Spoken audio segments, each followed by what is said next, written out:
Dabasendizowin Anin Kage Gabo Indigenous Mekanak and Dudem Mekanak Wajuing and Dunjiba Beishoka Kabakang and Danongom Apajigo Miigwech Bizendawig. And what I said there was a traditional Ojibwe protocol greeting. What I said is, hello all of my relatives. My name is Kage Gabo. I'm Turtle Clan. I'm a descendant of Turtle Mountain. I live close to Minneapolis today, and I wanted to thank all of you for listening to this live Ojibwe Word of the Day. Apajigo Miigwech Bizendawig. And tonight's Word of the Day it's one of our sacred laws. It's one of the grandfather teachings, one of the 7 grandfather teachings, Dabasendizowin. Dabasendizowin. Really that word, Dabasendizo, is a verb, and it means he or she thinks lowly of themselves. From dabas, low, ain, to think, and dizo, of oneself. She or he thinks lowly of themselves.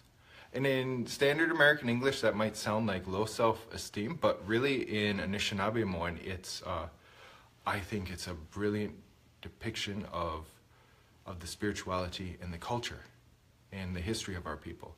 Dabasendizo, he or she is humble. And really, to get an idea of what that word really means, you have to look, I think, into the culture and to the spiritual practices of Anishinaabe. One of them is, and you might have heard of this before, Gi'egoshimoen, a vision quest, a fast, someone seeking out a dream. And maybe 25 years ago, maybe 10 years ago, maybe 150 years ago, maybe 500 years ago, the ceremony is still the same. A young boy might be woken up by his father or his grandfather, in traditional times, maybe holding 2 dishes, 2 birch bark dishes. In one, there'd be mijam, wild rice, manomen, mandamen, corn, minan berries, wias, meat, gigu, fish. And in the other dish, there would be a kakanche, charcoal. And right there, the boy is already being presented a choice. And there's an incredible spiritual teaching there. No one can make you have a spiritual experience. It has to be from your own volition. It has to be your choice. No one can do it for you. You absolutely have to do it on your own. So if the boy chooses the mijam that morning, there's no consequence. He's not reprimanded. He's given food. He's, asked to eat breakfast with everyone. There's no problem with that. It might not be his time to seek out a dream.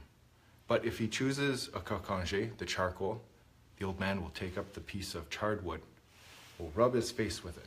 The word for that is a makadeke. He or she blackens their face.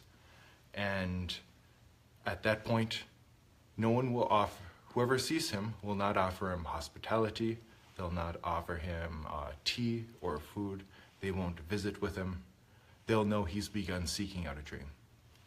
And for the next 4 days and 4 nights, he'll go without food. He'll go without water. And he'll be in a secluded place. And that could be on an island, Minising, Mittigong. In a tree, they might build like a nest in a tree for him to be at. Wajuing, he might go to a mountain, to a clearing in the woods. And I know some people in the plains would even dig a pit and cover that with a buffalo hide. And for there, he'll rest for 4 days and 4 nights without food, without water. And he'll begin seeking out a dream. He'll begin seeking out a vision.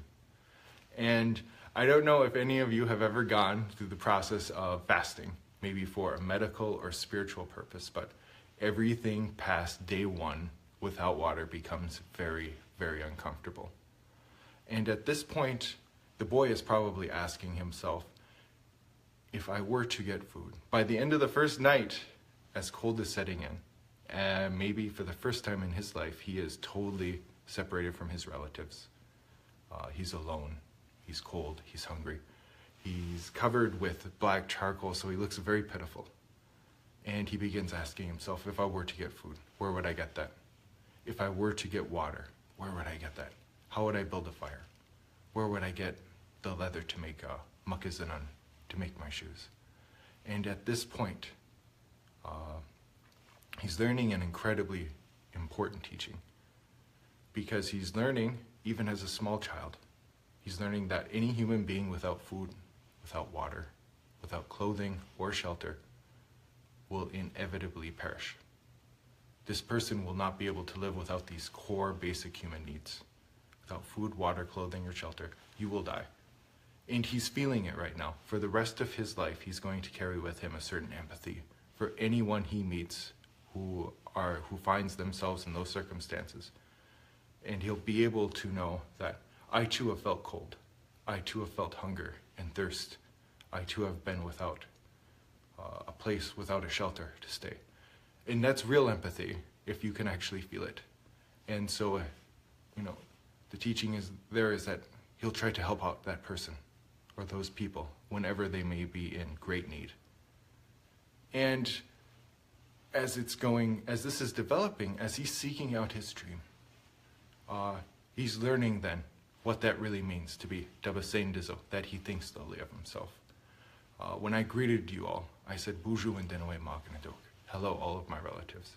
And he's beginning to realize that, wait, my relatives aren't necessarily people I am related to by blood or by clan or by nation. Relatives are someone I have relationship with.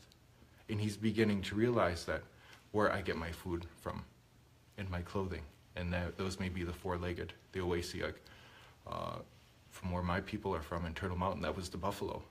The buffalo fed us, they gave us clothing, they gave us teepees, they gave us shelters, they took very good care of us. He thinks of the water. The water all of a sudden becomes a relative. The herbs and the plants and the roots that heal him when he is ill, that are the mushkiki, that are the strength of the earth, that are able to cure him when he's sick, those become relatives. All of the flyers, the birds who have fed him and gave him migwanak, feathers to pray with, they become relatives. And all of a sudden, all of these relationships he begins to realize, you're a relative. And he realizes at this point too, without you, I will not survive. Without you, I will not have food, water, clothing, or shelter. And even the trees giving us their wood for their fire, and the wigwas for the waginogani, for the wigwams, for the birch bark domed lodges, for our plates, for our dishes. All of those things are giving us life. And he realizes that for us, in order for us to have leather, in order for us to have food, in order for us to have clothing, these beings, these relatives are giving their lives to us because they bless, they pity, and they love Anishinaabe. They love the human being unconditionally. And so at that point, that's what that word really means, Dabasendizowin. I think lowly of myself, but really I do not exalt myself above my relatives. I do not think I am more important than the people who heal me, who clothe me, who give me a place to live, and who feed me. I'm not more important than those relatives. In fact, I think of myself lower than them because without them, I cannot survive.